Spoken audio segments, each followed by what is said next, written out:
Ini aneh nih kedai pena ini. Masa saya disuruh menyimpulkan dua profesor sebelumnya, berat banget saya ini. Saya cuma baru doktor nih soalnya. Berat ini tugas saya jadinya. Pertanian juga tidak akan mungkin berjalan hanya dengan menanam. Distribusinya bagaimana tadi ya? Dan lain-lain dan lain-lain. Jadi ini adalah suatu negara yang memang harus ditata di dalam satu tatanan sistem thinking yang benar gitu. Yang kedua, alokasi kredit saya ada tabelnya sebenarnya. Tahun 2020 sektor kami perikanannya 0,3%, pertanian 2,5% Pak Bobi itu. Yang banyak itu sektor kredit motor, apartemen 20. Konsumtif ya. Ada tabelnya. Gitu. Nah itu yang menunjukkan mana seriusnya pemerintah itu memboost sektor real yang namanya agriculture, fisheries, and animal husbandry kan nggak ada Pak itu. Mestinya dipisahkan ya, mana-mana sektor yang bolehlah politisi itu jadi menteri bolehlah, tapi sektor-sektor yang mana? Sektor-sektor yang strategi untuk masa depan bangsa, misalnya kayak pendidikan, pertanian, kesehatan sudah bagus bukan orang partai ya. Kemudian apalagi keuangan gitu, itu nggak usah orang partai, mestinya gitu. Sehingga mestinya kayak orang hebat kayak Kang Rohmin ini jadi menteri pertanian, oh Indonesia beres itu. Mumpung mau reshuffle nih Kang ya. Rebupon loh, ingat hari ini Rebupon, nanti malam bisa ada reshuffle ini. Kan saya pesertanya hanya 9 ini Adinda hari ini. Pak Jokowi ikut mendengarkan baru jadi itu barang gitu ya.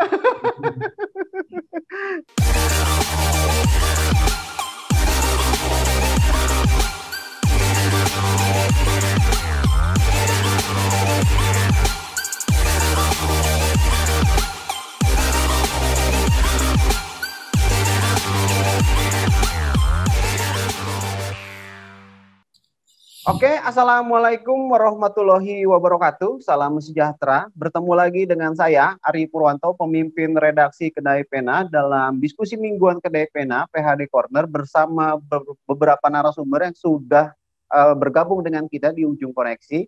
Ada Bang Pum Pidah Hidayatullah, Ketua Umum Organisasi Kesejahteraan Rakyat, ini narasumber tetap kita. Bang Pum, apa kabar Bang Pum? Baik, Alhamdulillah. Assalamualaikum warahmatullahi semuanya. Waalaikumsalam warahmatullahi wabarakatuh. Sehat ya Bang Pum ya? Baik, Alhamdulillah. Sedang di mana? Di kantor Bang? Atau di mana? Udah sampai rumah tadi dari meeting di luar. Ya? Malah nggak sempet ke kantor hari ini. Jadi memang. Oh, nggak sempet ke kantor? Siap. Iya, fokus urusan di luar aja. Iya, tetap jaga kembali kesehatan di rumah, ya Bang ya? Tadi langsung gabung sini nih. Siap, tetap jaga kesehatan Bang. Masih prokes kita, masih di masa pandemi. Semoga tetap sehat selalu. Yang kedua ada komisaris independen dari PT RNI Indonesia, yaitu Bapak Marsudi Wahyu Kisworo. Pak Marsudi Wahyu Kisworo, apa kabar Pak? Alhamdulillah, selamat sore Mas Ari, Bang Pum, Kang Rohmin, ini lama sekali kita nggak ketemu. Iya, terakhir ketemu di Batam Mas Marsudi ini luar biasa. Muhammadiyah, Maritim, Bu Mega, Bu Nada. Ya berarti kawan lama ya Bang ya, iya. Jejaring lama ya. Kalau Adinda Pumpi di Bogor atau di Jakarta ini? Di Jakarta Pak. Begitu Pak Marsudi, sekarang kesibukannya apa? Mohon maaf Pak. Ya namanya dosen ya, tiap hari ngajar sama ya disuruh itu ngawasi RNI ini urusan. Di Paramadina kan ya Mas Marsudi, di Paramadina enggak? Udah selesai Kang, jadi ya. Kita kemudian di Perbanas jadi rektor Perbanas. Alhamdulillah ya. Kemudian kemarin sempat di Telkom, saya komisaris di Telkom 1 periode, selesai di Telkom di Raja Wali Nusantara. Siap. Berarti masih tetap urusannya sama teknopreneur dan pangan nih sekarang nih Pak Marsudi ya. Urusannya langit kan, pulsa, satelit gitu, sekarang urusannya bumi, langsung pertanian. turun. Nah, yang terakhir nih ada Prof. Rohmin Dahuri ya, bekas Menteri KKP dan guru besar mantan, jangan bekas dong lu. Mantan Menteri KKP dan sekarang guru besar di Institut Pertanian Bogor ya, Prof. Rohmin ya. Sekarang sejak 82 jadi sejak saya memang di situ. Sejak 82. Wah, gimana kabarnya Prof. Rohmin? Alhamdulillah, minggu lalu saya 4 hari Adinda Pumpi dan Mas Marsudi diundang di Washington mewakili Mas Trenggono sih gitu ya. Cuma satu hal kita udah ini soal COVID itu sudah free banget tuh Iya. dipermudah. Jadi polisinya memang menginvite turis dan investor sebanyak mungkin gitu ya. Lalu Pfizer gratis di setiap farmasi atau apotek ada, dan pokoknya dimudahkan lah itu di airport. Sudah booster Pak ya, jadi Pak ya? Kenapa Mas? Sudah booster ya? Udah, alhamdulillah. Kalau 2 kalinya kan di Indonesia tuh bulan Maret April pakai Sinovac ya kemarin, Pfizer tuh sama istri saya juga, alhamdulillah. Siap, yang penting sehat dulu nih semua narasumber, Prof. Amin ya. Tetap jaga protokol kesehatan ya, karena masih masa pandemi. Dan mudah-mudahan herd immunity tetap jalan, karena program vaksinasinya terus berjalan, protokol kesehatannya tetap jalan. Semoga kita bisa segera keluar dari masa pandemi. Begitu. Nah, saya jelaskan sedikit sekapur sirih soal diskusi kita sore ini. Kita mengambil tema soal harga pangan anjlok, salah siapa? Seperti kita ketahui, belakangan harga pangan sempat mengalami anjlok. Contoh sebut saja cabai yang Pusat Informasi Harga Pangan itu mencatat harga cabai merah merosot 38%, sementara harga cabai rawit itu turun 2,77%. Ini juga pertanda juga ada permasalahan yang masih menyelimuti soal masalah pangan kita. Nah, untuk pertama saya ingin ke Prof. Rohmin Dahuri terlebih dahulu sebagai pakar guru besar IPB. Apa sebenarnya yang menyebabkan harga pangan kita anjlok? Apakah pandemi memang membuat harga pangan kita berantakan? Karena banyak produksi sementara distribusi dan yang lain-lain terganggu, atau ada permasalahan PPKM apa juga berkontribusi untuk membuat harga pangan ini berantakan, Prof? Silakan, Prof. Iya, kalau soal harga pangan turun kan sebenarnya basic ekonomi gitu ya. Kalau penyebab teknisnya yaitu di mana ketika supply-nya terlalu besar ketimbang demand-nya gitu kan ya. Dan dari data-data yang ada untuk cabai segala macam memang pada saat ini kan begitu. Cuman yang menjadi pertanyaan, kenapa ini sudah 76 tahun merdeka, Mas Marsudi, Adinda Pumpi, kok berulang terus di peristiwa gini? Ya, betul. Nah, itulah sebenarnya penyebab keduanya. Menurut saya nggak ada affirmative policy atau keseriusan saja dari para elit gitu ya. Karena kalau kita mau serius dan ikhlas, kenapa pangan itu di negara-negara yang benar dan maju itu begitu robust gitu ya? Karena memang yang namanya produsen pangan, entah itu petani, peternak maupun nelayan, itu tugas utamanya, Mas Ari ya, di on farm gitu. Jadi kalau petani sawah ya, jadilah petani sawah yang benar-benar produktif, efisien, berdaya saing dan sustainable kan. Tetapi begitu subsistem hilirnya, yaitu downstream industri, baik pasca panen itu tanggung pemerintah, Pak. Jadi nggak ada aja model di Kanada, Amerika gitu, Australia gitu, Jepang, negara yang benar dan maju itu harga tuh kayak sekarang lagunya Christina itu jatuh bangun, nggak ada. Ya. Karena memang kalau di negara yang maju dan benar itu seperti pidato yang Bung Karno waktu di IPB kan tahun 52, bahwa pangan itu hidup padunya sebuah bangsa. Dengan kata lain, ada sektor pangan, Mas Marsudi ya, Adinda Pumpi, jangan hanya dianggap sebagai sektor ekonomi, tapi sektor kehidupan itu, ya kan? Oleh karena itu all out harusnya. Jadi sekali lagi harusnya kalau kita serius yang mau membangun bangsa, dan ini kan masalah elementer ya, basic need kan, dari 5 basic need yang utama kan pangan. Kalau orang nggak makan itu bukan hanya kekurangan gizi, dalam waktu panjang bisa meninggal gitu. So you are what you eat kan gitu. Jadi sekali lagi kalau program teknis harusnya bisa kita atasi. Yang nggak ada menurut saya itu lack of affirmative policies ya, karena visi dari para pejabat tuh memandang sektor pangan dan agriculture itu sebagai tadi sektor yang hidup padunya sebuah bangsa. Dan ada studi yang sangat bagus dari IPB dan FAO tahun 2000, Pak Pumpi, Pak Marsudi dan seluruh partisipannya, bahwa kalau negara dengan penduduk lebih dari 100 juta itu nggak mungkin bisa maju dan makmur gitu ya, berdaulat, kalau pangannya itu bergantung pada impor, Pak. Dan kita kan 270 juta gitu ya. Kalau Singapura dengan 6 juta bisa membeli kan gitu, kalau kita susah Pak gitu. Jadi sekali lagi masalah teknisnya memang harga suatu komoditas pangan itu jatuh ketika suplainya melebihi ketimbang si market yang ada. Itu kan berbicara spasial gitu ya. Dan berbicara turunnya harga tadi cabai segala macam pun tidak seluruh Indonesia kan, tapi di provinsi atau kabupaten tertentu.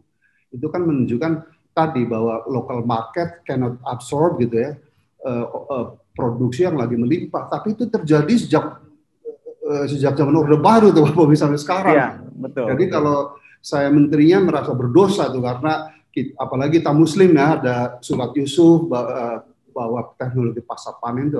Yang kedua nanti di sarana produksi Pak harusnya ya.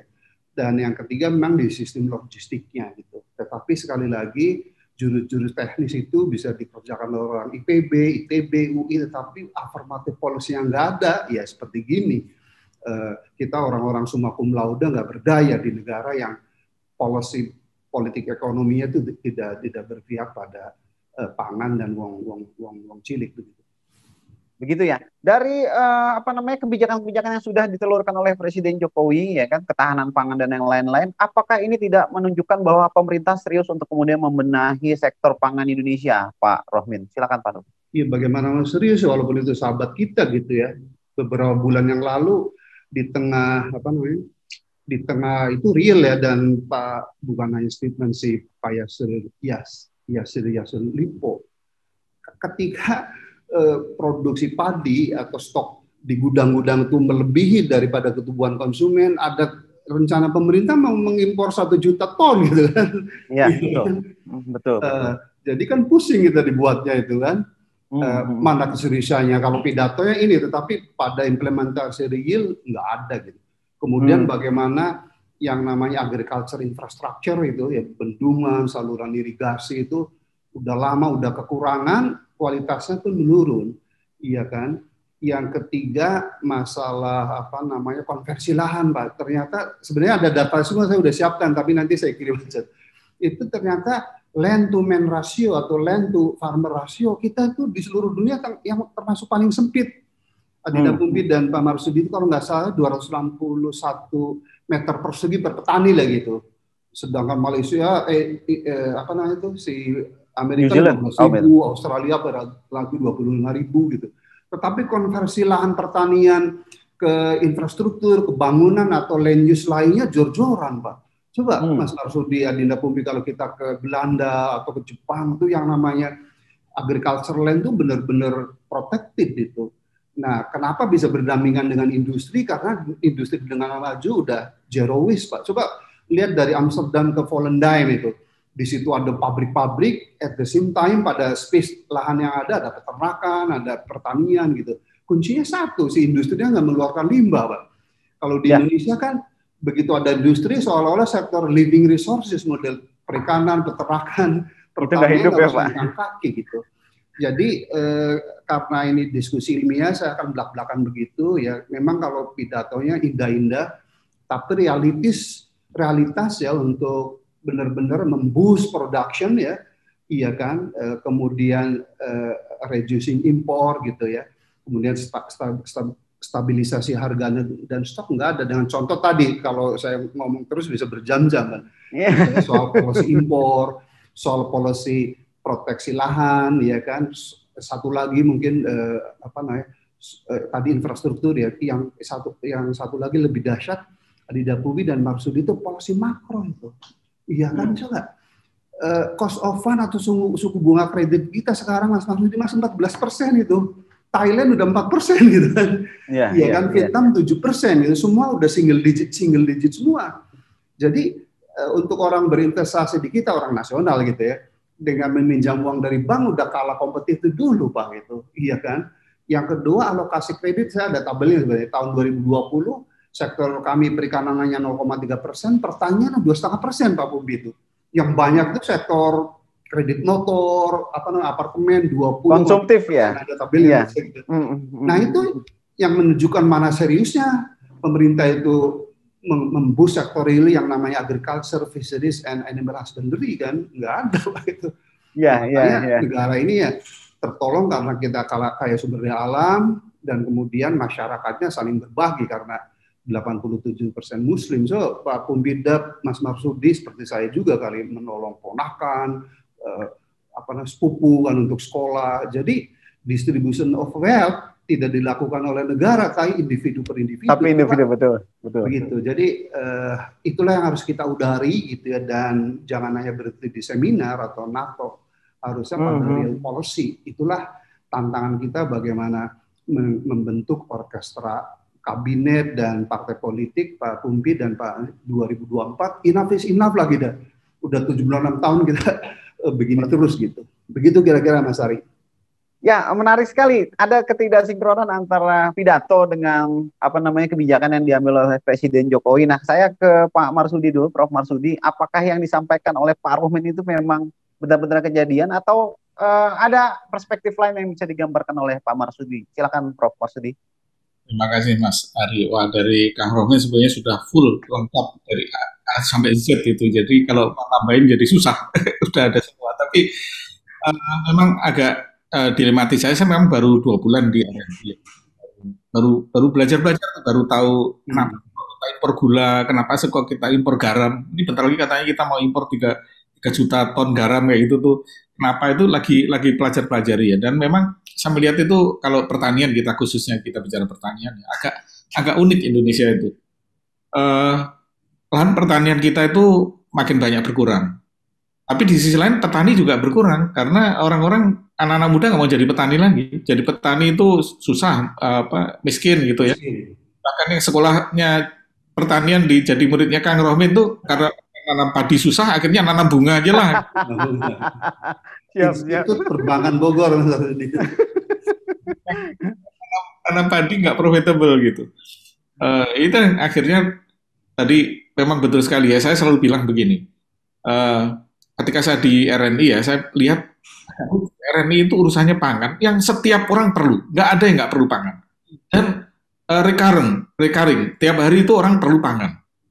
Kok perusahaannya segitu-gitu aja, nilainya itu besarnya ya segitu-segitu aja. Nggak ada 1/5-nya Telkom. Sementara kalau kita bicara Telkom, nggak semua orang butuh internet, nggak semua orang butuh telekomunikasi, nggak semua orang beli pulsa sekali bisa dipakai sebulan gitu ya. Tapi bisa gede gitu ya, omsetnya bisa sampai ratusan triliun, bahkan net profitnya tahun kemarin sampai 20, sekian triliun. Yang omsetnya RNI itu nggak sampai, net profitnya Telkom itu nggak sampai gitu. Bahkan piutang tidak tertagih Telkom yang dihapuskan itu masih lebih besar dibandingkan dengan ini lucu gitu. Saya agak lihat aneh itu. Nah kenapa? Karena ketika saya pelajari misalnya ini sebelum saya masuk pertanian ya, misalnya gula lah misalnya. Pabrik-pabrik gula kita ini ada banyak. Dulu zaman saya SMA dulu ingat betul tuh. Kalau anaknya orang pabrik gula itu gayanya luar biasa tuh, orang kaya. Sekolah aja pakai bis petentang-petenteng gitu ya. Karena orang hebat. Sementara kalau saya anaknya petani ya minder lah gitu. Tapi sekarang itu pabrik-pabrik gula kita itu hampir nggak ada yang operasi. Jadi misalnya pabrik gula di bawah RNI itu ya rata-rata setahun itu kan 365 hari. Hanya giling operasi itu hanya 120 hari. Berarti yang lain kan nganggur itu. Nah alasannya apa? Karena nggak ada tebu. Kenapa nggak ada tebu? Karena petani nggak mau nanam tebu. Nah ini kan petani nggak nanam tebu jadi suplai tebu kita kurang. Kenapa petani nggak mau nanam tebu ya? Karena tadi nanti kayak lingkaran setan tuh karena bunga dan sebagainya pupuk mahal ini segala macam. Jadi kayak lingkaran setan itu. Nah jadi saya melihat begini akhirnya, kalau kita bicara pangan itu memang perlu penataan pertama dari big picture-nya sendiri, policy sendiri, bahwa betul sekali sampaikan Kang Rohmin tadi, bahwa ketahanan yang pertama itu ada, kedaulatan yang pertama itu kedaulatan makanan. Karena kalau yang lain-lain itu nomor 2, apalagi kalau saya kan sering dia undang kemana-mana ngomong kedaulatan cyber gitu, kedaulatan cyber itu nomor 20 barangkali, karena kalau nggak bisa hidup gitu. Bahkan mungkin lebih prioritas dibandingkan kesehatan. Nah ini kita di pangan aja sudah sangat tidak berdaulat, sangat tergantung pada impor. Beras juga impor, garam saja kita punya pantai paling panjang di dunia, garamnya impor.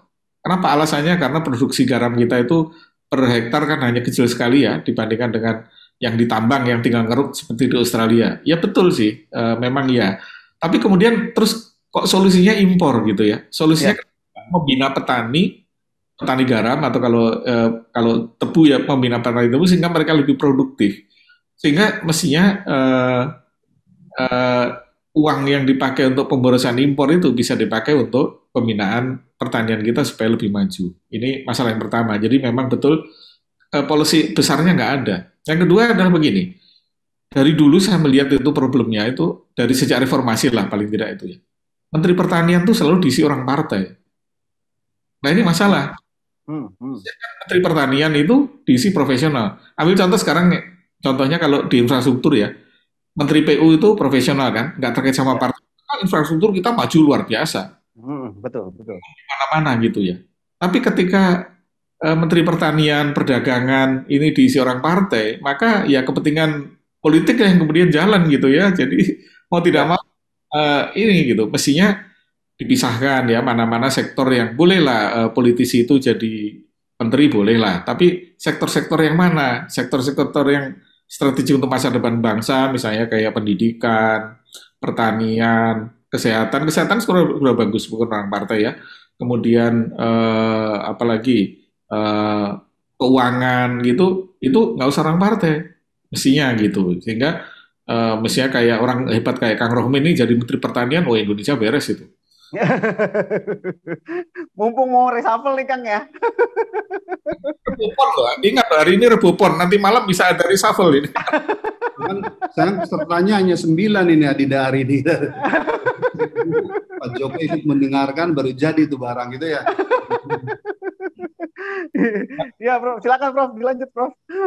Karena reshuffle kan Rebupon itu masih sampai jam 12 malam, jadi masih 7 jam lagi, masih ada waktu. 7 jam lagi. Rebupon lagi gitu.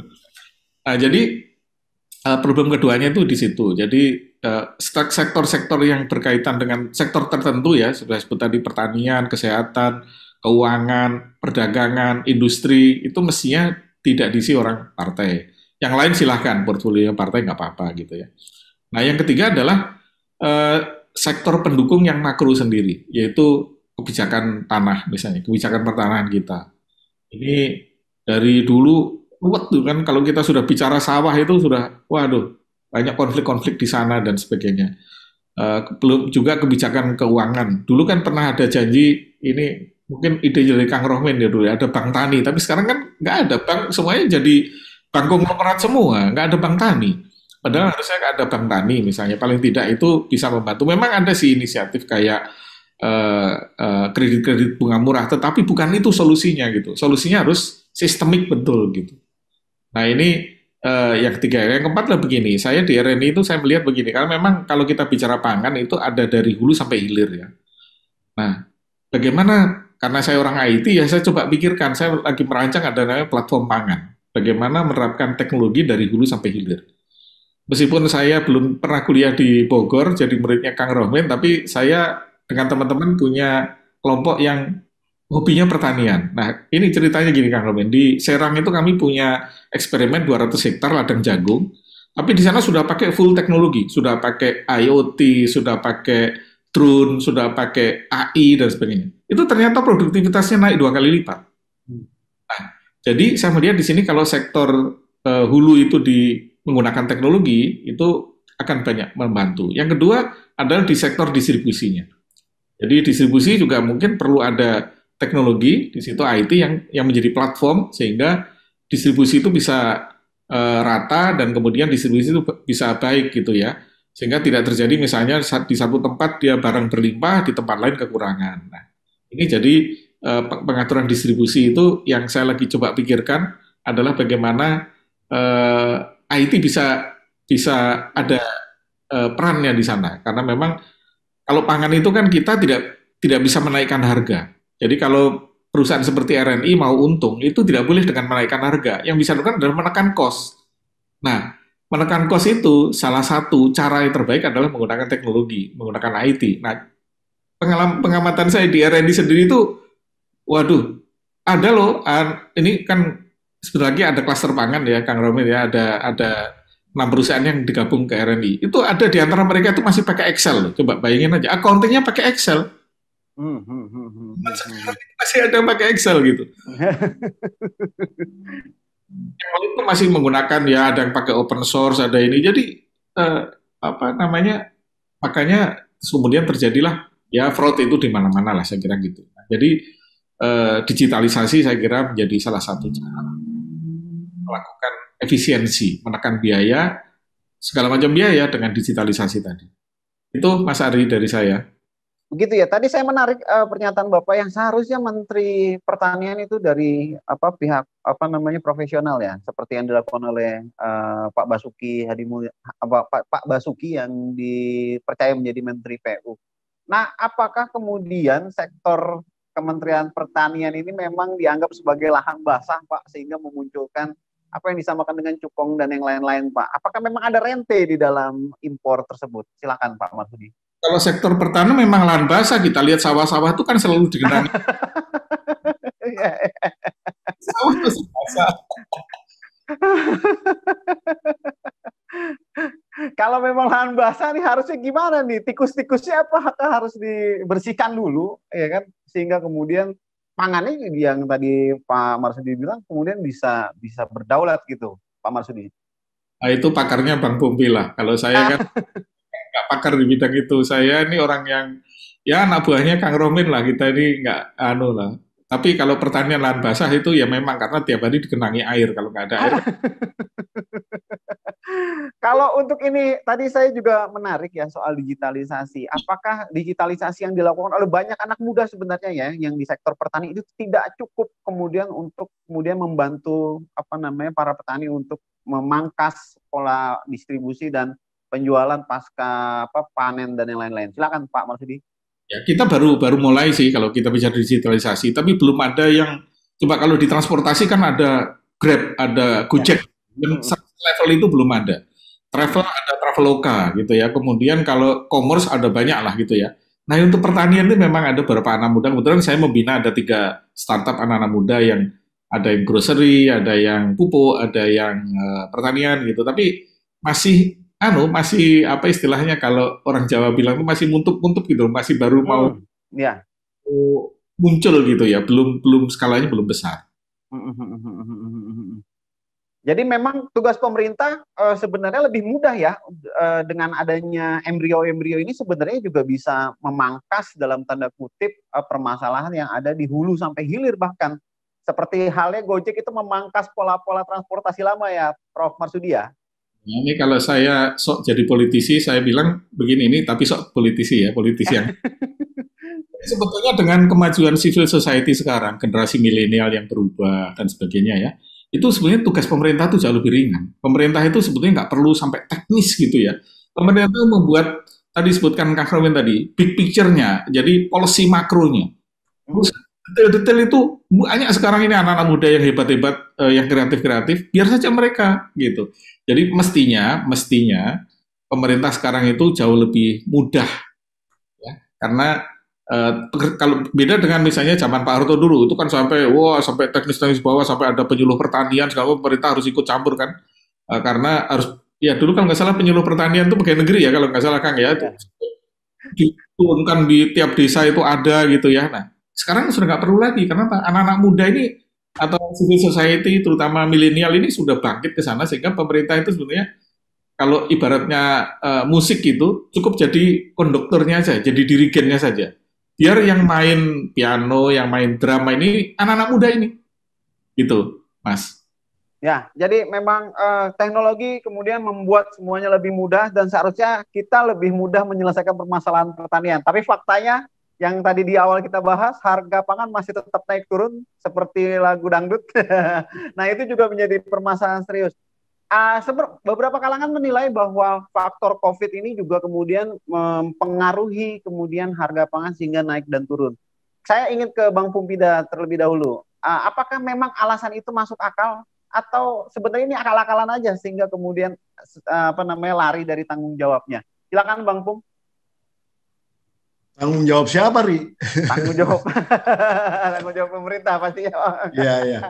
Ini aneh nih kedai pena ini. Masa saya disuruh menyimpulkan 2 profesor sebelumnya? Berat banget saya ini. Saya cuma baru doktor nih soalnya. Berat ini tugas saya jadinya. Tapi kita coba ya Pak Rohmin, Pak Marsudi nih, mohon izin ini ya. Jadi kalau saya melihatnya begini, di dalam konteks bernegara terutama ya. Karena kan ini kan saya selalu diminta dari sisi kesejahteraan ya, melihat berbagai macam policy ini. Ya sebetulnya tidak ada negara yang kemudian tidak peduli dengan keberadaan ketahanan pangan. Karena apa? Karena di masa-masa lalu yang namanya di sepanjang sejarah revolusi itu terjadi karena lapar gitu kan. Nah, sehingga untuk tidak terulang lagi semua negara udah siap-siap di dalam konteks itu. Jadi tidak ada kemudian negara satupun yang tidak merencanakan kedaulatan pangannya, ketahanan pangannya. Nah, hanya yaitu masalahnya pada perjalanannya, apakah benar-benar terjadi satu implementasi yang mengarah ke sana atau suatu kebijakan yang pada akhirnya hanya trying to survive gitu loh ya, itu beda gitu. Karena sekarang kalau saya lihat, saya sepakat dengan Pak Rohmin tadi, kita ini hanya trying to survive gitu, nyukupin aja gitu, padahal sebenarnya kita ini bisa lebih daripada itu. Terus kemudian juga Pak Marsudi tadi memberikan poin yang menarik sekali, teknologi ya, itu harus diimplementasikan. Tapi bukan sekedar di dalam konteks distribusi melalui IoT ataupun digitalisasi, tapi juga di dalam konteks katakanlah mengembangkan varietas-varietas baru ya. Yang saya tuh dulu pertama kali ketemu Pak Rohmin ini di konferensi tuna di Malaysia malah. Jadi saya duduk bareng-bareng sebelah sama Pak Rohmin, kebetulan banget gitu kan. Karena saya tuh selalu eager mencari alternatif source daripada pangan. Nah, kemudian kita juga pernah dengar pada zaman Pak SBY itu tiba-tiba ada namanya super toy ya, di mana tiba-tiba 1 hektar itu bisa menghasilkan 10 ton kalau nggak salah gitu ya, promisnya. Padahal kan kenyataannya teknologi kita di dalam konteks varietas beras ini belum nyampe juga gitu. Dan saya juga sebenarnya menyayangkan ya, karena kan sebenarnya karakter suku-suku bangsa Indonesia juga nggak mesti semuanya makan nasi gitu sebenarnya, nggak mesti semuanya makan beras gitu kan. Kita juga dengar ya kalau di Jawa itu ayo disangui gitu, disangui itu kan pasti bukannya dikasih beras, sangu itu kayaknya sagu gitu kan. Sagu di Jawa juga sego gitu kan. Sego itu kan sagu gitu, kayaknya kenapa jadi beras. Nah, berarti ada suatu saat transisi dari namanya beras ke yang namanya maksudnya dari sagu yang kemudian menjadi beras gitu. Sehingga beras pun disebut seolah-olah jadi sagu dan lain-lain. Nah, sebenarnya kita juga harus rajin mencari alternatif source of makanan gitu ya, sehingga kita pun juga tidak tergantung kepada satu-satu varietas saja. Nah, contoh yang paling mendasar nih kedelai ya. Kedelai itu nggak pernah bisa terselesaikan. Kita dipecundangi aja sama yang namanya Amerika dan Brazil ya. Bahkan si Cina aja sekarang impor dari Brazil aja udah nggak cukup gitu kan. Cina juga senang tempe, senang kedelai, banyak sekali konsumsinya, dan mereka juga nggak bisa ngembangin di sana gitu. Saya dulu juga nyoba dengan berbagai macam cara ya. Kita berharap nanam kedelai itu ternyata paling susah gitu untuk mendapatkan hasil yang maksimal. Jadi per hektarnya itu jadi jatuhnya mahal sekali daripada kemudian kita import. Nah, hal-hal yang seperti ini sebenarnya yang dibutuhkan ya, keberanian untuk kemudian mendobrak yang namanya teknologi dalam konteks itu. Nah, saya juga melihat tadi bahwa karena kultur daripada budaya kita ini beragam dan kita negara kepulauan, seyogianya persis seperti apa yang saya omongin di urusan energi. Jadi harusnya masing-masing daerah itu mempunyai kekuatan ketahanan pangan sendiri gitu. Karena ya orang di Papua juga mungkin zaman dulunya mereka nggak makan nasi, kita nggak tahu dia makan sagu gitu. Kenapa jadi dipaksainnya dimakan nasi? Kan biayanya jadi berat kalau mereka kemudian beli beras gitu kan. Kan kita juga nggak mungkin memukul rata ya, kalau kata Pak Marsudi tadi memang harga nggak bisa diatur kan. Kalau kita mau pukul harga beras seluruh Indonesia ini harus sama ya, berat sekali gitu ngaturnya, mau gimana gitu ya. Jadi saya lihat ya ini visi untuk hanya trying to survive ini harus kita tinggalkan. Kita harus lebih percaya diri di dalam konteks bermain dengan teknologi. Jangan ragu-ragu, memang ada risikonya di mana-mana. Research dan teknologi ini ya saya agak sedikit sedih ya, kemudian tidak ditata di dalam konteks yang led by mind gitu ya. Ini mohon maaf nih, jadi ini led-nya by politics sekarang nih kalau saya boleh simpulkan gitu. Karena Harusnya di dalam konteks ini saya nggak bicara figurnya, tapi bicara tatanannya ya, apa strukturnya ini udah agak semrawut nih sekarang. Harusnya ini led by mind. Kenapa? Karena kita harus tahu tujuan suatu negara membangun itu tanpa didukung oleh basis-basis teknologi di dalam membangun itu nggak mungkin gitu. Jadi omong kosong lah kalau di 2045 nanti itu kita kemudian bisa mencapai katakanlah 3 besar dunia atau 4 besar dunia atau 5 besar dunia gitu tanpa ada dukungan teknologi. Beberapa kritisi dari orang-orang pengamat dunia juga mengatakan Indonesia memang punya potensi, tapi kita ini juga miskin paten katanya. Patent rights kita sedikit sekali.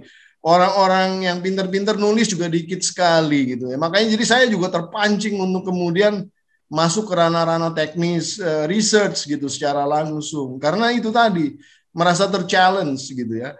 Nah, jadi banyak sekali PR kita di dalam konteks negara ini yang memang harusnya ya saya juga sepakat dengan Pak Prof. Marsudi tadi gitu bahwa memang profesionalisme di dalam konteks memimpin satu kementerian juga menjadi penting ya. Pak Rohmin juga background partainya ada, tapi beliau ini profesional sekali saya yakin gitu ya. Prof. Marsudi juga mungkin nggak berpartai, tapi saya juga tidak pernah meragukan gitu kan profesionalismenya. Mudah-mudahan saya juga orang partai juga kan, dicapnya sebagai orang partai gitu kan. Mudah-mudahan saya juga masih bisa profesionalisme. Sebenarnya bukan isu partai atau non partai nama profesionalisme ya. Sebenarnya profesionalisme dan bagaimana kemudian menjaga integritasnya sehingga target-target yang memang kita idealkan tadi itu tercapai gitu sebetulnya. Jadi kalau saya lihat ya memang kita juga perlu ya satu basis kepemimpinan yang guiding di dalam konteks yang lebih detail. Kadang-kadang pemimpin kita ini lebih ke arah dalam basis pencitraannya saja gitu ya, bukan di dalam konteks basis implementasi yang kemudian menghasilkannya gitu. Jadi kan ini juga kadang-kadang gara-gara media juga sih kalau nanya, Pak gebrakannya apa Pak sekarang? Nah itulah ini nggak ada lah gebrakan itu di mana-mana. Emang kita tukang sulap gitu kan? Nggak ada tukang sulap. Jadi nggak ada gebrakan itu. Jadi harusnya Pak program kerjanya seperti apa? Nah terus milestone-nya seperti apa? Nah itu pertanyaan yang benar. Kalau gebrakan akhirnya orang pada ngegebrak-gebrak sana, gebrak sini, rontok semua gitu kan. Nah ini jadi yang jadi kebiasaan pemimpin kita ini kebanyakan gunting pita, kebanyakan pencitraan, kebanyakan yang kelihatannya bagus, kedengarannya bagus, tapi sebenarnya isinya pepesan kosong semua. Gitu, Ri. Ya, Bang, salah satu juga yang menjadi permasalahan krusial dalam permasalahan pangan beserta turunannya adalah permasalahan data. Banyak kemudian data-data yang tidak sinkron, tidak mix and match, dan yang lain-lain. Nah, menurut Abang, apakah yang harus dilakukan untuk memperbaiki data? Jangankan bicara soal data pangan ya, data single identity card kita aja kayaknya masih sampai sekarang masih belum selesai nih Bang. Silakan Bang Pum. Ya, itulah yang saya bilang dalam konteks data kan kita udah pernah bahas ya, salah satunya di dalam hal karena sebenarnya di dalam konteks data ini kita nggak berani ya menetapkan satu basis strukturnya ya, struktur data ya, satu aja struktur data seragam misalnya dalam konteks pertanian misalnya seragam strukturnya dalam database yang sama, strukturnya sama, itu nggak kejadian tuh. Di provinsi ini beda, di kota Madia ini beda, di ini semua masih beda, dan itu nanti ngejahitnya udah setengah mati itu ya, yang namanya istilahnya one data policy itu kedengaran gampang gitu, tapi itu ngejahitnya aduh itu setengah mati itu bagi orang yang nggak paham tentang data ya susah gitu ya.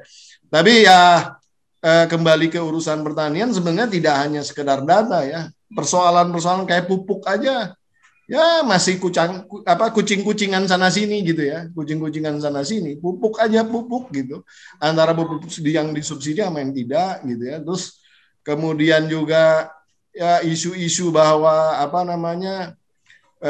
katakanlah raskin lah, itu juga persoalan terus-menerus dari tahun-tahun, persoalan gitu-gitu terus. Kenapa nggak selesai-selesai juga? Di Bulog juga sama ya, ketika persoalan-persoalan ya istilahnya pada level teknisnya itu sekelas Budi Waseso aja masih banyak gitu kebobolan gitu. Artinya maksud saya ini memang ya harus ada satu basis kepemimpinan yang tegas yang kemudian benar-benar berani gitu ya dan mengubah mindset semuanya. Tapi ya ini memang perlu kekompakan juga gitu ya. Karena kalau cuman sendirian gitu, itu juga nggak bisa. Nah ini saya melihat kabinet sekarang ini juga agak sedikit berjalan sendiri-sendiri nih. Nah harusnya kebersamaan ini harus saling dukung gitu ya. Pertanian tentu tidak bisa jalan sendiri dengan anggaran yang ada dan kemudian juga policy yang ada. Tapi harus didukung dengan misalnya BUMN-nya yang memang bergerak di dalam sektor pertanian itu sendiri juga gitu kan. Kemudian juga pertanian juga tidak akan mungkin berjalan hanya dengan menanam. Distribusinya bagaimana tadi ya? Dan lain-lain. Jadi ini adalah suatu negara yang memang harus ditata di dalam satu tatanan sistem thinking yang benar gitu. Pak Rohmin ini yang ngajarin saya sistem thinking sebetulnya. Nah, mudah-mudahan Pak Rohmin masih ingat ya, jangan sampai kita ini masuk ke dalam archetype yang aneh-aneh, terutama the tragedy of the common atau fixes that fails atau mungkin juga shifting the burden dan lain-lain. Nah, mudah-mudahan jangan sampai terjadi seperti itu. Gitu. Bang, saya ke Prof. Rohmin lagi. Prof, ini tadi Bang Pum juga sudah menyinggung soal sulitnya kemudian pendataan terhadap sektor pangan. Apakah memang ini memang menjadi masalah klise yang terjadi dari zaman dulu? Dan kalau memang masalah klise, kenapa nggak selesai-selesai, Bang? Apakah kita masih kurang membentuk kementerian lembaga baru lagi atau seperti apa, Bang? Apa Prof. Rohmin? Ya, memang harus kita akui ya, dari kita 3 pembicara aja sudah bisa dapat simpulkan dengan gamblang ya, bahwa masalah pangan, agriculture, fisheries itu kompleks gitu ya. Jadi kalau sesuatu yang kompleks, uncertain dan seterusnya itu didekati secara parsial ya, maka kita seperti orang buta menafsirkan gajah kan, yang pegang buntut. Gajah itu kayak kayak pecut misalnya dan seterusnya gitu, kita udah paham ya. Karena itu memang kalau kita boleh menyarankan ke pemerintah seperti Mas Marsudi bilang tadi, kita memang harus punya perencanaan pembangunan pertanian yang komprehensif, yang tadi seperti Pak Pumida bilang dibangun dengan sistem thinking, sistem analisis yang benar ya, sehingga nggak ada yang terlepas komponen utamanya, interaksi dan seterusnya. Nah, kalau konsep itu udah benar-benar komprehensif dan benar, permasalahan keduanya, tahapan keduanya memang diimplementasinya gitu ya. Dan disitulah seperti pendulum, kalau konsepnya bagus, implementasinya, mohon maaf Mas Marsudi, Adinda Pombida dengan sistem otonomi daerah semacam ini, lalu pemilihan kepala negara, kepala daerah pun untuk nyusun RPJM, RPD hanya berdasarkan visi misi yang dibuat oleh konsultan ya, dengan waktu 3 bulan itu, lalu ganti presiden, ganti menteri, ganti kepala daerah, ganti lagi policy, susah itu. Jadi kita selalu kembali ke kuadran 1. Jadi saran saya harusnya kita susun rencana pembangunan yang benar-benar thorough, komprehensif dan tadi berdasarkan pendekatan sistem, lalu diimplementasinya pun dijalankan secara berkesinambungan. Kalau ada yang menyimpang dikoreksi sedikit kan gitu. Cuman di titik situlah sebenarnya godaan setan luar biasa gitu. Kalau saya simpulkan, Mas Marsudi dan Dina Pombida itu vested interest masuk gitu. Vested interest kenapa? Kalau saya kok Mas Marsudi, Adina Pombida menyimpulkan insya Allah kita punya SDM atau human capital yang berkapasitas gitu ya. Tetapi godaan rent seeking itu luar biasa besar karena ini bukan hoax, fakta gitu ya. Beras saya setiap impor 1.000, ya kan? Kalau 1 juta ton kan Mas Marsudi udah 1 triliun tuh kan, dan seterusnya. Nah, maka saya sampai pada kesimpulan, apapun konsepnya bagus, tergantung mendegannya kan. Jadi memang, mohon maaf, saya bukannya sok suci dan saya pun pernah kena fitnah yang luar biasa gitu ya. Harusnya kalau jadi pejabat publik jangan masuk, Pak, interest pribadi atau kelompok, benar Mas Marsudi, profesional itu. Dan saya ingin 5-10 tahun ke depan kita seperti di negara demokrasi yang mature. Saya nggak tahu udah cerita sama Tidak Pombida nggak waktu di rumah ya. Ketika itu Mas Marsudi 6 bulan lagi mau pilpres, tarung antara Joe Biden dengan si Donald Trump. Itu anaknya Joe Biden kan sakit kanker kan, terus harus dioperasi itu Adinda Ari itu ya. Lalu si Joe Biden nggak punya duit untuk itu, mau jual rumah kan, punya sahabat si Obama, Joe kebetulan saya punya duit nih. Saya nangis tuh Mas Marsudi, nangisnya tuh terharu dan maunya negara saya begitu. Artinya harus manusia Indonesia itu harus punya tanggung jawab. Kalau kita mau memilih pejabat publik ya jangan kaya-kaya amat gitu. Saya punya sahabat dekat ini orang terkenal, cuman kan nggak boleh itu. Punya rumah 60 Adinda Pumpi itu di Indonesia itu. 60 itu. Ini bukan hoax Mas, kalau di darat bisa disebutkan siapa orangnya itu. Dan sekali berdia minimal 20 miliar tuh. Kalau 60 kan 1,2 triliun. Dia punya pesawat pribadi minimal 1 triliun. Kalau untuk yang begitu aja 2,5 triliun, berarti uangnya itu minimal 5 triliun itu. Bayangin nggak, di tengah masyarakat yang kemiskinannya masih 10,2% atau 29 juta ya. Itu pun kalau garis kemiskinan BPS yang sangat munafik hanya 460.000 per orang per bulan. Karena garis kemiskinan Bank Dunia yang $2 atau $60 per orang per bulan atau sekitar let's say 900.000 lah.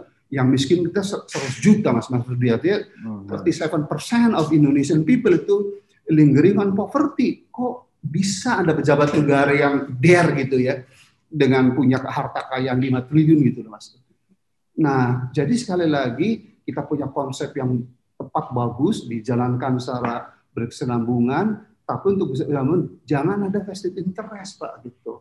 Jadi ke depan Adinda Pumpi ya Mas Marsudi, kita ya nggak tahu ya kan kata Allah begitu. Yang penting kau berikhtiar gitu. Tapi urusan hidayah dari saya kan. Kita ikhtiar Pak. Jadi harus generasi ke depan tuh kalau mau jadi presiden, jadi menteri, jadi gubernur sedang-sedang aja atau sepertiga sedang gitu. Nah kalau mau jadi orang kaya, monggo di swasta gitu. Sehingga dia jadi menteri, jadi gubernur, jadi presiden, benar-benar jadi wasit gitu, jadi regulator gitu. Akhirnya kembali ke bukunya si Ted Gobler dan itu kan, yang mengenai entrepreneurial government. Jadi government tuh hanya regulating ya, kemudian directing, tetapi yang rowing, yang menjalankan memang harusnya swasta. Ini yang tidak terjadi Mas Marsudi. Jadi kalaupun kita punya konsep yang thorough, sistematik dan tepat, itu nggak mungkin dijalankan secara berkesinambungan karena banyak vested para pejabatnya gitu. Kemudian yang berikutnya adalah sistem demokrasi kita pun sangat memalukan ya, liberal yang nggak benar, hanya isinya aja bagus tapi substansinya. Yang pernyataan bupati mana wah kalau gaji saya hanya 10 juta per bulan saya kasih habis 50 miliar saya nggak jadi bupati itu. Kan kita nggak mau mengudari kemunafikan semacam ini. Ini Pak Abdul, karena saya pernah di pemerintahan 4 tahun jadi menteri, jadi saya tahu persis tuh bagaimana kita dibuat munafik tuh Adinda Pumida itu. Jadi orang-orang summa cum laude semacam kita ini hampir meaningless tuh begitu, dan kalau dibenci atau di ini orang bisa seperti saya dijebloskan penjara kan gitu. Nah, kan coba kan sangat apa namanya, kalau kita nggak ada iman bisa kesel dulu isinya. Nah, jadi sekali lagi kalau kita mau solusi itu ketiga itu mempunyai konsep yang komprehensif, diimplementasikan dengan baik, lalu si pejabat tinggi negaranya sebagai regulator. Ini hampir semua Adinda Pumpi itu semua, mohon maaf ya, eksekutif sekarang cawi-cawi gitu. Memang nama dia nggak ada, kita dibodohin aja. Tapi ngeri. Dan kalau mau serius nih, kita bertiga kan bersahabat lahir batin nih. Kalau mau serius, itulah tugas PPATK, tugas BIN. Jadi kalau berbicara pemberantasan korupsi itu, untuk penindakannya itu harus pembuktian terbalik, Pak. Dan nggak ada orang yang mau pembuktian terbalik itu, pejabat itu gitu. Di KPK ya kita tahu sendirilah, yang disasar kan orang-orang tertentu aja, kayak main kartu gitu. Bagaimana mau ada efek jerai. Lalu di sisi penjagaannya jangan ada kemunafikan. Untuk jadi wali kota Bogor minimal 50 miliar, gajinya 10 juta. Jadi Jakarta 500 miliar misalnya. Jadi itu yang menurut saya enough is enough kalau kita mau berjihad. Sekali lagi, apapun konsepnya yang bagus ya, kalau manusia-manusia yang jadi wasit tidak bisa jadi wasit yang baik ya begitu. Tapi sebelum ini saya boleh nggak Mas Marsudi, Adinda Pumpi dan menayangkan satu slide aja. Silakan. Sistem itu ya. Mudah-mudahan bermanfaat juga RNI, satu slide aja nggak apa-apa ya Adinda Pumpi ya. Silakan Prof, santai aja. Nah, jadi Mas Marsudi, Adinda Pumpi, dan Adinda Ari ya, tadi kalau saya berbicara soal konsep yang thorough dan sistem ya secara sederhana, mohon maaf ya, dapat gambarkan seperti diagram ini, Mas Marsudi, Adinda Pumpi, dan Adinda Ari ya, bahwa tujuan kita kan kedaulatan atau minimal ketahanan pangan lah gitu ya. Buat saya, suatu negara dikatakan daulat atau tahan pangannya kalau ada 4 indikator kinerja utama itu. Pertama adalah produksi pangan, udahlah tidak mungkin semua komoditas ya, khususnya pangan pokok aja, itu harusnya lebih besar daripada konsumsi nasional. Yang kedua, setiap warga negara di seluruh wilayah NKRI mampu mendapatkan bahan pangan, lagi-lagi minimal yang pokok itu, yang bergizi, yang sehat, mencukupi sepanjang tahun gitu. Yang ketiga, yang tidak kalah penting ini, Mas Marsudi dan Adinda Pumpi ya, bahwa produsen pangan, entah itu petani, nelayan, peternak, dan juga pelaku usaha hulu hilirnya harusnya sejahtera. Dan last but not least ya, ketiga indikator tadi harusnya berkelanjutan atau sustainable, bukan hanya setahun, 5 tahun, lalu tahun ke-6-nya ambruk. Ya. Nah, untuk mencapai tadi, maka betul tuh harus kita dekati secara sistem ya. Jadi subsistem pertama itu untuk mencapai di kotak biru tadi adalah produksi nasional. Jadi harusnya dari mulai presiden, menteri, kepala negara, juga sektor swasta dan rakyat bagaimana bersatu padu ya untuk increasing produksi nasional di semua komoditas kalau kita mampu gitu ya. Makanya itu minimal bahan pokok. Dengan cara apa? Ini contoh aja yang sangat penting yaitu proteksi lahan pertanian, Mas Marsudi dan Adinda Pumpi. Jadi rencana tata ruang wilayah harus benar-benar salah satu tujuan utamanya adalah to protect agricultural land gitu, termasuk fisheries land kayak tambak dan seterusnya.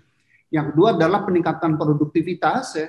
Jadi tadi teknologi industri 4.0, bioteknologi, nanoteknologi buat saya itu harus digerakkan untuk meningkatkan produktivitas unit usaha di pertanian, nah itu entah itu tanaman pangan, hortikultura, peternakan, perikanan dan you name it lah gitu ya. Kemudian perluasan lahan pertanian kalau menurut data terakhir dari Ibu Siti Nurbaya dan Pak Sofyan Jalil kan ada Adinda Pumpi itu sekitar 7 juta lahan yang idle, yang nganggur itu. Nah harusnya itu pemerintah jangan berpangku tangan, harus segera digarap untuk lahan pertanian sesuai dengan land suitability-nya untuk spesies apa gitu. Dan keempat betul itu harus ada diversifikasi spesies budidaya, jangan lu lagi atau beras lagi gitu. Sekarang ada porang dan seterusnya. Yang berikutnya adalah tentunya revitalisasi dan pembangunan infrastruktur pangan yang baru gitu ya. Dan ini mungkin menarik ini Mas Marsudi ya. Kita jangan pernah memberi subsidi itu pada input kayak pupuk ya atau sarana produksi yang lainnya atau benih gitu ya. Tetapi lebih tepat adalah untuk double subsidi yaitu pada output gitu. Misalnya beras. Katakanlah kalau production cost untuk menghasilkan padi atau beras lah 10.000, sedangkan sebagian besar rakyat Indonesia itu mampunya 8.000, ya pemerintah membeli dari petaninya 12.000, kemudian menjualnya 8.000 gitu. Ya kan, jadi itu kan subsidi sekitar berapa tuh 4.000 gitu ya. 4.000 betul. Nah nggak apa-apa, tapi kan yang makmur sejahtera nanti petani kita uangnya nggak keluar tuh. Kalau petani sejahtera, rakyat sejahtera kan akan beli sepatu, sekolah baik, gizi meningkat ya, cerdas, kuat. Jadi ada semacam internal dynamic ya yang untuk kebajikan itu seluruh rakyat tertingkatkan gitu. Nah pada saatnya nanti dinilai nggak perlu lagi subsidi kan gitu. Kalau segalanya udah berjalan. Yang kedua adalah di industri pasca panen betul ya. Itu terdiri dari pengolahan, processing, packaging dan penciptaan nilai tambah. Dan yang ketiga adalah sistem logistik memang karena kayak penghasil beras tuh Jawa, Sulawesi Selatan, tapi model Kepulauan Riau, NTT, iya kan, kemudian si Sulawesi Tenggara itu kurang ya. Jadi di sini harga jatuh, di sana harga selangit. Komoditas yang sama itu kan udah 76 tahun merdeka kita nggak selesai dengan masalah itu. Yang kedua saya sepakat dengan Adinda Pumpi itu bahwa memang harus swasembada itu bukan swasembada beras tapi swasembada karbohidrat gitu ya. Jadi pertama penurunan konsumsi. Mas Marsudi, Indonesia itu konsumsi beras per kapita 130 kg per orang per kapita itu. Padahal kalau menurut Puslitbang Gizi maksimal supaya sehat itu 60 kg, Pak. Dan itulah berkorelasi dengan prevalensi diabetes itu, karena kita konsumsi tertinggi dan data dari WHO bahwa penderita diabetes paling tinggi di dunia ya di negara kita itu. Jadi artinya kalau kita bisa reduce konsumsi dari 130 sampai ke 60, itu bisa killing two birds with one stone. Kita akan menurunkan diabetes ya. Yang ketiga, kita pun bisa ekspor beras tuh Mas Marsudi, Adinda Pumbi. Karena apa? Kita tuh produsen beras terbesar ketiga di dunia itu.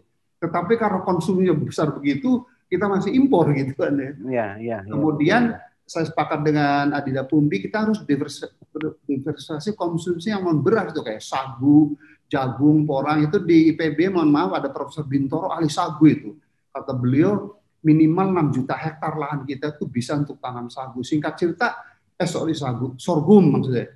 Nah itu kalau sagu ya, itu kalau diberdayakan kita bisa daulat sepanjang masa gitu. Kemudian mie-nya, dulu kan mohon maaf ini, teman-teman Indifood kan selalu menegasikan nggak mungkin mie itu terbuat bukan dari gandum itu. Ternyata Adinda Pumbi, Mas Marsudi dan Adinda Ari coba pergi ke Meranti, ke Rio, sekarang itu mie dari sagu tuh enak sekali tuh, nggak kalah gitu. Jadi kita dibodohin saja.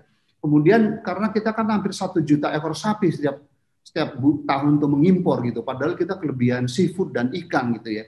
Dan secara gizi kesehatan kan bagus ikan gitu. Dan nah harusnya ada upaya pemerintah bagaimana shifting untuk protein hewani itu dari red meat macam sapi ya ke seafood. Bukan berarti kita menghilangkan sama sekali produksi daging sapi, tapi ada balancing di situ.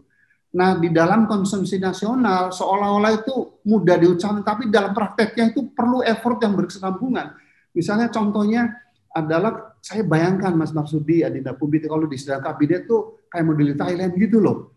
Iya kan? Jangan nasi tapi pakai sorghum suatu hari, kemudian sagu, buah-buahan dan seterusnya, jangan pakai yang makanan-makanan junk food, itu bagus. Tapi saya kira peserta dalam webinar ini tahu semua ya bagaimana untuk mengimplementasikan 4 box kuning itu ya, baik dari segi produksi nasional, industri pasca panen, sistem logistik dan konsumsi nasional. Saya kira detailnya kita udah tahu. Nah, yang sangat krusial di sini nih, Adinda Pumbi dan Mas Marsudi dan Adinda Ari itu ya, mengenai impor. Kalau menurut saya kita ada 3 kombinasi atau klaster komoditas. Nah, pertama adalah ada komoditas yang sekarang atau existing memang produksinya itu melebihi dari konsumsi. Misalnya aku yakin lah benar Kementerian Pertanian itu, yaitu di beras dan jagung itu. Jadi harusnya si Menteri Perdagangan nanti kepala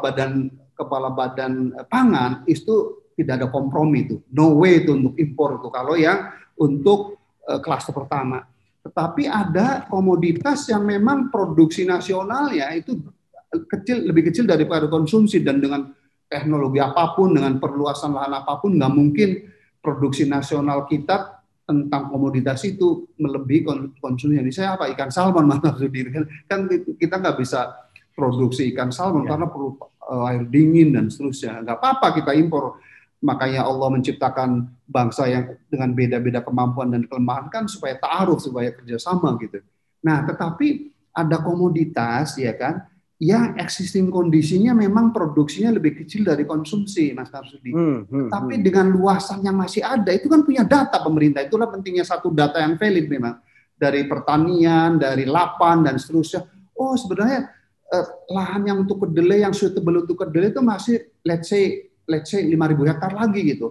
Lalu dengan teknologi yang ada, entah itu nanoteknologi, biotech atau AI dan seterusnya, itu sebenarnya kita bisa tingkatkan. Dan kita kan insya Allah bisa hitung tuh Mas Marsudi dan Adinda Pumbi. Nah 3 tahun lagi aku yakin bahwa produksi kedelai itu akan bisa lebih tinggi daripada konsumsinya. Jadi Mas Marsudi dalam hal itu boleh kita impor, tetapi harus diatur. Jangan impor pada saat petani kita lagi panen kedelai. Yang kedua yang tidak kalah pentingnya, kita harus kerja siang malam itu. Bahwa benar-benar 3 tahun itu tercapai produksi kedelai itu akan melebihi daripada konsumsinya begitu. Saya kira dengan diagram ini kalau di sidang kabinet itu dibincangkan gitu, dan tadi mohon maaf ya, para pejabatnya itu nggak ada yang punya vested interest, halas itu. Insya Allah itu halas, beres soal pangan itu. Saya kira itu saja yang bisa saya share. Mudah-mudahan kita dapat ridho dari Allah dan bisa perbincangan kita yang diikuti hanya sedikit orang ini, Adinda Ari ya, bisa melalui mekanisme Allah sampai ke telinga dan hati para pengambil keputusan dan juga mudah-mudahan di top decision maker kita. Terima kasih. Terima kasih, sangat detail sekali dari penjelasan dari Pak Rohmin Dahuri ya. Ya meskipun memang ya benar tadi Pak Rohmin bilang, penegakan hukumnya, law enforcement-nya juga harus tegas juga sehingga kemudian tidak potensi korup dan abuse of power-nya tidak terus terjadi. Nah, dari penjelasan yang sangat detail tersebut, faktanya masih seperti ini. Pak Marsudi, bagaimana melihatnya? Ini kayaknya Pak Rohmin memang benar-benar harus didaulat jadi Menteri Pertanian kayaknya. Nah, kalau itu urusannya Adinda Pumpi lah, itu udah tahu itu. Silakan Pak Marsudi. Oke, jadi saya mau menambahkan tadi yang masalah yang bupati tadi gajinya 10 juta terus akhirnya nggak jadi. Tapi ada juga loh yang mengatakan, wah saya nggak perlu gaji bupati, saya udah kaya, tapi ditangkap KPK juga, korupsi juga. Yang hafid Al-Quran lagi yang itu Mas ya, aduh benar-benar. Wah di mana-mana hafiz Quran lagi, tapi akhirnya korupsi juga gitu ya. Jadi itulah yang terjadi ya. Saya saya ganti ini background saya. Karena saya mau ceritakannya ada hubungannya dengan buku bestseller saya yang terbit bulan Januari kemarin. Leadership. Nanti saya kirim untuk Bang Pumpi sama Mas Rohmin, nanti minta halamannya dari Mas Ari ya. Jadi di buku saya ini saya katakan begini, Gusti Allah itu maha adil, Kang Rohmin.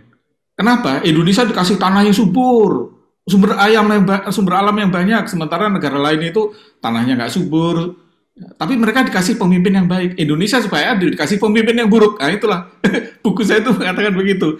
Karena kalau Indonesia dikasih pemimpin yang baik, waduh, bangsa lain bisa kalah gitu. Jadi dengan Tuhan itu katanya. Tapi itu joke saja ya. Jadi memang jadi kalau memang kita bicara memang carut marutnya luar biasa ya. Tadi bicara mengenai data misalnya. Saya ini tiap kali mau pilkada, setiap kali saya diminta bantuan KPU beresin. Data pemilih itu sampai sekarang nggak beres-beres itu. Selalu ada tiap kali mau pemilu ada DPS, DPT sengketa lagi. Nanti mau pilkada lagi, begitu lagi. Ini cuman data manusia gitu. Itu saja kita pada sudah punya IKTP semua loh. Teoritis kan setiap orang pegang IKTP. Itu saja datanya nggak pernah beres. Apalagi kita ngomong sapi yang nggak punya KTP atau beras yang nggak punya KTP lebih ruwet lagi. Karena memang di kita ini pertama adalah budaya data itu nggak ada.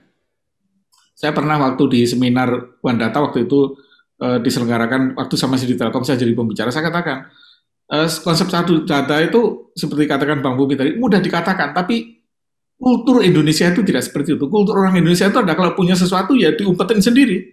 Kalau perlu orang lain nggak tahu. Kenapa? Karena yang dia tahu itu jadi kekuasaan. Nah ini konsep satu data itu nggak mungkin bisa dilakukan. Mau di level paling kecil di kabupaten kota, antara dinas ke dinas saja nggak pernah bisa mereka saling bertukar data. Saya kebetulan nangani ada 10 kabupaten kota yang saya jadi konsultan Smart City-nya. Itu semuanya begitu semua. Sudah Smart City pun juga begitu. Jakarta yang namanya Smart City pun juga antara satu dinas dengan dinas lain, jangan dikatakan itu datanya sama. Gitu. Iya. Belum lagi kita kalau bicara nasional masih mimpi lah, karena budaya kita itu masih begitu. Ya gini memang kaitannya banyak dengan kultur ya. Termasuk kepemimpinan segala macam. Indonesia itu kenapa tidak bisa seperti Amerika yang orangnya semuanya tadi ceritanya Kang Robin tadi bagaimana Joe Biden seperti itu. Kenapa di Indonesia itu? Kalau di Amerika itu kan kulturnya mereka dari orang-orang yang dibuang, rakyat jelata. Tidak ada bangsawan di sana. Itulah tumbuh mereka ada kebersamaan jadi bersama. Indonesia kan tidak. Budaya Indonesia itu ada budaya tingkat tinggi, yaitu para bangsawan, bahkan ada kasta kita itu. Makanya negara yang berdasarkan kasta, pasti ekonomi tidak akan pernah maju. Ini saya pernah baca di buku apa itu, saya lupa ya. Tapi negara yang memang asalnya itu berkasta-kasta, sehingga budayanya juga menilai bahwa orang itu kalau jadi pejabat itu harus kaya. Ini contohnya gini, waktu saya jadi komisaris Telkom ya namanya saya komisaris tapi kan saya dosen ya, jadi saya biasalah mobil saya Innova begitu. Itu ada yang menanyakan kok, komisaris Telkom kok mobilnya Innova? Bukan aneh kan gitu kan? Bagi mereka itu aneh itu. Komisaris Telkom mobilnya Innova itu aneh gitu. Ya ini cermin yang mungkin terjadi juga di bangsa kita bahwa nanti betul. Kang Romi ini kan menteri, masa kok gitu aja, kan pandangan orang begitu ya. Jadi kita ini membayangkan bahwa orang itu kalau sudah jadi pejabat itu mesti kaya raya. Iya. Nah, jadi itu sudah ada, itu tertanam dalam budaya kita, makanya yang namanya korupsi itu nggak bisa diberantas. Saya kemarin dalam satu seminar dengan KPK saya mengatakan bahasa Inggris Indonesia itu ada satu tenses baru yang di bahasa asing nggak ada, yaitu future impossible tense. Contohnya apa? Indonesia is free from corruption. Itu adalah future. Iya. Jadi apa namanya, pameo gitu ya, Prof ya, nggak mungkin bebas dari korupsi ya, Prof. Dulu kan masih ingat ya, dulu Kang Romit sama-sama kita waktu masih tahun 78 kita demo-demo dulu ya, kita sama-sama HMI demo-demo dulu, kan kita berpikir bahwa nanti kalau Pak Harto jatuh, menteri-menterinya ganti generasi kita, Indonesia bersih. Ternyata begitu ganti menteri generasi kita, ya Pak, sama korupsinya sama gitu. Waktu saya di Perbanas, anak-anak BEM itu kan demo ya, demo KPK itu. Saya bilang, saya kasih sambutan mereka, kamu demo-demo begini, paling-paling nanti kamu jadi pejabat korupsi lagi, saya bilang. Jadi, saya sampai bilang begini, suatu saat mungkin kita ini harus membaca doa Nabi Nuh itu. Doa Nabi Nuh itu kan, ya Tuhan, turunkanlah banjir setinggi Monas, semoga orang Indonesia itu tenggelam semua, tinggal orang-orang baik aja nanti naik kapal bersama-sama Nabi Nuh gitu ya. Mungkin harus begitu, karena nggak begitu nggak bisa. Soal pangan misalnya, tadi kita pengen sih diversity pangan, tapi apa yang terjadi pada masa lalu, orang Papua yang biasa makan sagu dipaksa makan beras.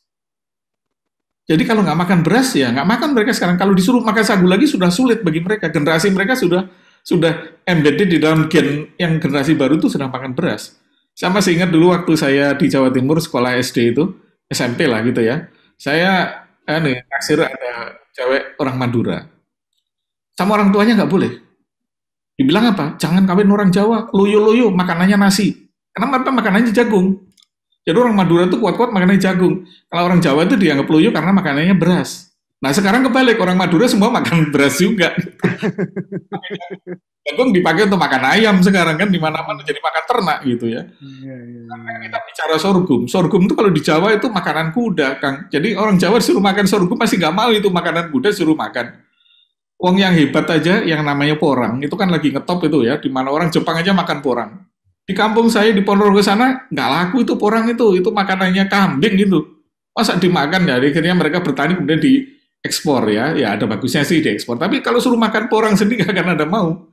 Nah ini memang perlu, karena Pak Harto dulu melakukan selama 32 tahun, barangkali kita perlu 32 tahun juga untuk membalikkan lagi supaya kultur itu berubah. Nah yang ketiga adalah kultur di kepemimpinan. Tadi Kang Romi sudah cerita bagaimana kalau ganti presiden dan presiden semuanya. Saya ingat tuh ya, tembok Cina itu di ide pertamanya dari Kaisar Shi Huangdi itu, yang ada filmnya di Netflix, Qin Dynasty itu kan. Dia yang buat tembok Cina. Tidak ada perencanaan, nggak ada, gambar nggak ada, diagram nggak ada. Tapi selama 800 tahun tembok itu terus dibangun. Berganti-ganti kaisar, berganti-ganti dinasti, tetap visinya sama, meneruskan pembangunan tembok itu. Makanya tembok besar itu menjadi satu-satunya benda bumi yang kelihatan dari bulan kan. Nah Indonesia itu nggak punya kayak gitu loh. Nanti nggak tahu nanti Kang Romi nanti presiden ini 3 periode apa enggak? Ada kan ganti presiden.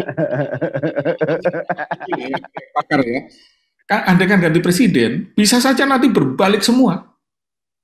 Saya itu suka bilang, ini kan kita lagi rame nih di pendidikan, Kang Romin, kampus Merdeka Belajar itu. Percayalah saya bilang, nanti Pak Nadiem diganti menteri, hilang itu Merdeka Belajar. Kampus Merdeka juga hilang itu. Jadi itu, pejabat kita itu senangannya hanya bikin kayak gitu-gitu. Nah, ini yang saya banyak kritik di buku saya ini, bahwa pemimpin, jadi memang kalau kita lihat Indonesia itu karena memang kita dari dulu zamannya model kerajaan dan ningrat-ningrat yang dihormati oleh rakyat, maka memang yang harus dibereskan dulu pemimpinnya dulu. Jadi rekrutmen kepemimpinan kita ini yang bermasalah. Dulu kita pikir kalau aktivis dari kampus, aktivis HMI, PMII, kalau jadi pejabat ya oke, bagus-bagus. Ternyata ya tidak terbukti itu. Jadi saya juga kritik juga beberapa organisasi yang kemarin diminta ngasih di LK2 di salah satu acara, saya bilang mungkin ada yang salah gitu di dalam rekrutmen kepemimpinan kita, sehingga kita tidak bisa menghasilkan best of the best, creme de la creme-nya itu untuk naik ke atas. Amerika itu berhasil. Jadi yang kalau sudah naik ke atas, sudah sampai menteri, sampai presiden itu kan betul-betul manusia pilihan lah ya, prima inter pares di antara mereka. Kalau kita kan enggak, ada orang nggak jelas, nggak karuan, tiba-tiba ya jadi ini. Makanya malah yang kalau di kampus saya suka ngasih nasihat dosen-dosen ya. Kalau sama mahasiswa yang IPK-nya 4, nggak usah takut, mereka jadi dosen nanti jadi anak buah saya, paling nanti jadi profesor. Kalau IPK-nya 3, kita harus hormat nanti. Dia jadi direktur bank, kita nyari kerjaan sama dia, nyari CSR dia. Tapi yang kita takuti yang IPK-nya di bawah 2. Itu nanti jadi pejabat. Itu hidup kita. Nah, jadi saya kira mungkin perlu ya kesadaran kolektif. Makanya betul sekali kalau Kang Romin tadi sampaikan, apa yang kita bicarakan di sini mudah-mudahan nyampe lah ke siapapun yang bisa mengambil kebijakan ini, sehingga kita itu punya pola yang saya bayangkan seperti tembok Cina tadi ya. Soal ada GBHN atau nggak ada GBHN sebetulnya nomor sekian lah, tapi ada GBHN lebih bagus lah, nanti amandemen Bang Bobi lah itu ya. Tapi bagaimana visi bangsa itu terus berkelanjutan. Mau ganti presiden, bahkan di Amerika, di Cina itu ganti dinastinya bunuh-bunuhan, bangun tembok Cinanya tetap. Bahkan pakaian seragamnya juga masih sama. Kalau kita lihat film-film itu kan ya begitu-begitu. Baru setelah dinasti Qing saja, karena dinasti Qing itu kan orang luar ya, dari Manchuria kan, bukan orang Tiongkok kan, baru berubah yang dikuncir itu. Nah, jadi ini kira-kira problemnya Mas Ari. Jadi nanti tolong saya di WA alamatnya Bang Pumpi sama Pak Romin kalau bersedia baca-baca buku saya ya. Tapi ya mudah-mudahan nggak ketawa aja, ini buku leadership. Judulnya keren lagi, Spiritual Leadership, yang nulis bukan kiai lagi. Kalau iya. Robin sering kita jalan-jalan ke pesantren, kita terakhir ke Situbondo ya, di pesantrennya Kiai, jadi lupa siapa itu, yang di Situbondo itu. Fawaid, Kiai Fawaid, kita nginep di sana. Udah itu leadership lagi, yang leadership ini sekolahnya bukan manajemen, saya seumur-umur nggak pernah sekolah manajemen, sekolah saya 1 S2 S3 saya ilmu komputer, tapi jadi nanti mohon kalau dibaca jangan ditertawakan, itulah pikiran-pikiran liar dari pengalaman saya di mana-mana. Itu saya kira dari saya, Mas Ari. Mungkin saya sudahi dulu diskusi kita kali ini. Bang Pumpida, terima kasih atas waktunya. Prof. Rohmin, Prof. Marsudi, saya kira terima kasih kepada narasumber semuanya untuk bisa berbagi. Bukunya Profesor Marsudi ditunggu untuk kita semua supaya kita bisa terus menggali pemikiran dari Prof. Marsudi. Sekian 2 detik sebelum itu kan siap. Kita harus give and take ya. Nanti siap. Saya sama Dina Pumpi terima bukunya Mas Marsudi, tapi tolong diagram dan pemaparan saya disempurnakan ya Mas Marsudi ya, sahabat tuh itu bisa menjadi grand konsep bangsa Indonesia untuk mewujudkan kedaulatan pangan ya.